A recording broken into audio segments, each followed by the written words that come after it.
Hai guys, selamat datang ke Iki Channel.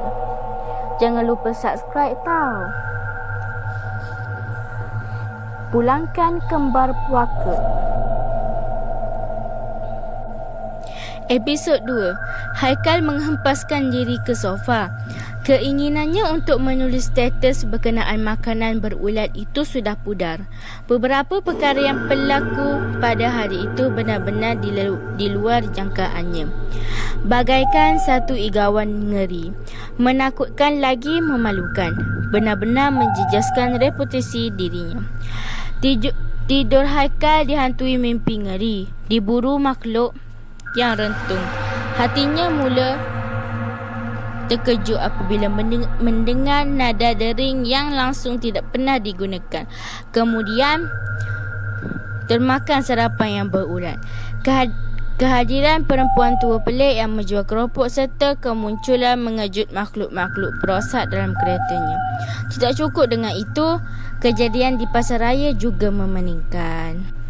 Haikal memejamkan mata berharap agar apabila terjaga nanti semua ini hanyalah mimpi dan bukanlah realiti.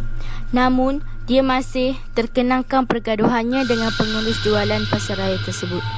Syarikat ini sedia menerima sebarang aduan dan kritikan demi meningkatkan prestasi kami dan menjaga kepuasan pelanggan. Tetapi aduan itu perlu berasas dan disertakan bukti, barulah kami boleh ambil tindakan. Bukti sudah jelas depan mata. Yang saya bawa ni apa? Kalau bukan bukti yang pasar raya awak menjual barang yang tak berkualiti, barang rosak, sampah, bentak Haikal. Encik memang datang bawa sampah. Saya ulang sekali lagi, kami perlukan bukti. Jika encik tunjukkan bukti, kami akan pulangkan wang encik dan laporkan hal ini kepada pihak pengurusan. Mungkin kami akan hentikan pembelian produk daripada syarikat pengeluar makanan berkenaan. Pengurus jualan pasar raya itu nampaknya mulai hilang sabar. Awak jangan cuba berdalih. Mahu mengelak daripada bayar ganti rugi lah tu.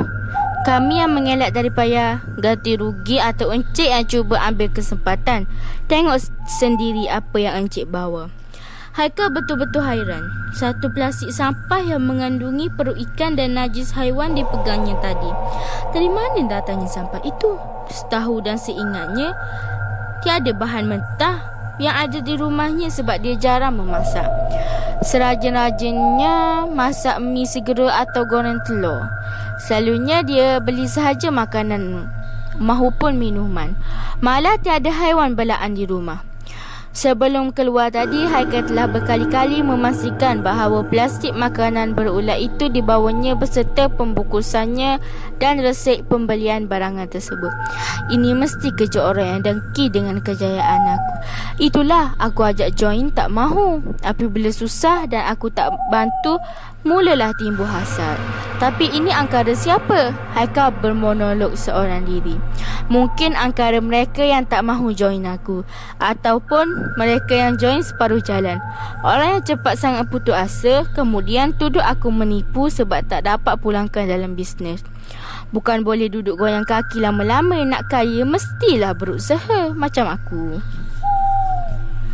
Haikal geram. Nafasnya turun naik. Rentetan kejadian termasuk dimarahi pengurus jualan pasar raya dan pemandu-pemandu di jalan raya benar-benar mengganggu emosi Haikal sehingga dia membatalkan janji temunya pada petang itu. Gathering Faslingko yang diadakan seminggu sekali pun tidak dihadirinya. Ketika upline menelefonnya, dia hanya memberikan alasan kurang sihat. Tak mengapa, kau berehat saja di rumah, asalkan jangan lupa untuk capai target bulan ni. Biar terlebih, jangan terkurang. Jangan lupa prinsip orang hebat. Pesanan si upline bagaikan seorang sifu yang mahir segala selok belok perniagaan. Okey, itu kau jangan risau. Kau bukan tak tahu aku macam mana kan? Aku ingatkan je. Aku yakin kau boleh. Minggu depan jangan tak datang. Kalau lama sangat, betapa risau turun momentum hebat kau tu. Haikal berbaring sambil merenung siling. Di luar hujan renyai-renyai, tetapi di dalam bilik itu seakan-akan tidak berfungsi. Walaupun Haikal sudah merendahkan suhu sehingga 16 darjah Celsius. Haikal teringat akan kehidupannya sebelum menyertai fas lingkup. Gajinya kecil, hanya sana-sini, menyewa rumah dengan beberapa orang. Makan, pakaian, semuanya serba sederhana. Selebihnya aku kadar saja. Bak kata Nazri, kawan baiknya ketika itu, makan asal tak mati. Mereka ketawa sambil mencicah biskut kering dalam kuah mi segera. Itu semua sudah berlalu. Haikal sekarang bukan lagi Haikal yang dulu. Haikal berbangga dengan dirinya. Jauh di sudut hati, dia sedar bahawa sudah lama dia tidak ketawa sepuas hati ketika berborak dengan Nazri. Kemanakah Nazri? Kawannya itu terus hilang setelah gagal meneruskan perjuangan dalam fas lingkup. Adakah ini semua angkara si Nazri? Imbauan Haikal terputus. Dia kembali meneliti realiti. Keadaan biliknya itu mewah dan elegan. Namun dia terasa bagaikan kekurangan sesuatu.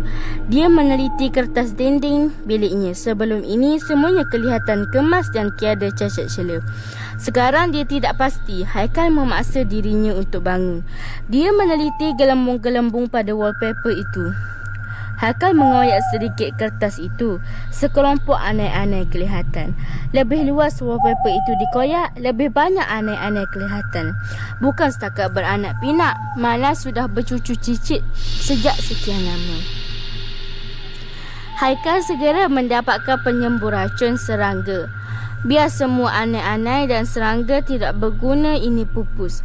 Semburan itu membuatkan aneh-aneh bergelimpangan jatuh. Haikal mengambil penyapu dan mengumpulkan aneh-aneh pada kertas surat khabar yang sudah sedia dibentangkan lebih awal. Terkejut bukan kepalang kerana dinding yang diliputi beribu-ribu aneh-aneh itu nampak usang. Seolah-olah itu adalah dinding bangunan yang lama ditinggalkan berpuluh-puluh tahun.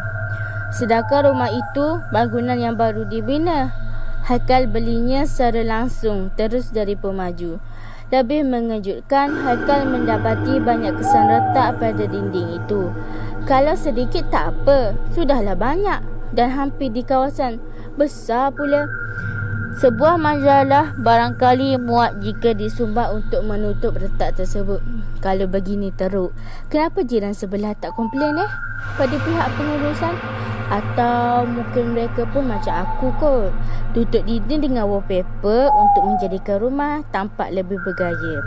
Walaupun sempat Haikal menjatuhkan saki-baki serangga perosak yang masih melekat pada dinding, matanya terpaku melihat celah-celah dinding yang retak seperti ada makhluk yang merayap keluar. Mungkin tertarik dengan cahaya selepas wallpaper dikoyak, andai selama ini mereka hidup dalam kegelapan. Makhluk yang merayap itu kelihatan lebih besar dan panjang daripada aneh-aneh. Haikal terkejut, bercampur cicik. Rupa-rupanya makhluk itu adalah sekelompok ulat yang gemuk. Ada yang berwarna hitam, ada yang berwarna putih. Setiap satunya sebesar jari kelingking. Mungkin makhluk-makhluk inilah yang menyebabkan keretakan dinding begitu teruk. Pantas Haikal menyambar semula penyembur racun serangga. Namun belum sempat dia menyebut aneh-aneh di atas kertas surat khabar tadi. Kembali menguit-nguit. Hidup semula makhluk itu merayap atas kakinya. Mula menyerangnya. Terkial-kial Haikal menjerit meminta pertolongan. Namun sia-sia sahaja. Kawasan kejiranannya mungkin seperti kampung. Semuanya tidak gemar untuk masuk campur hal orang lain.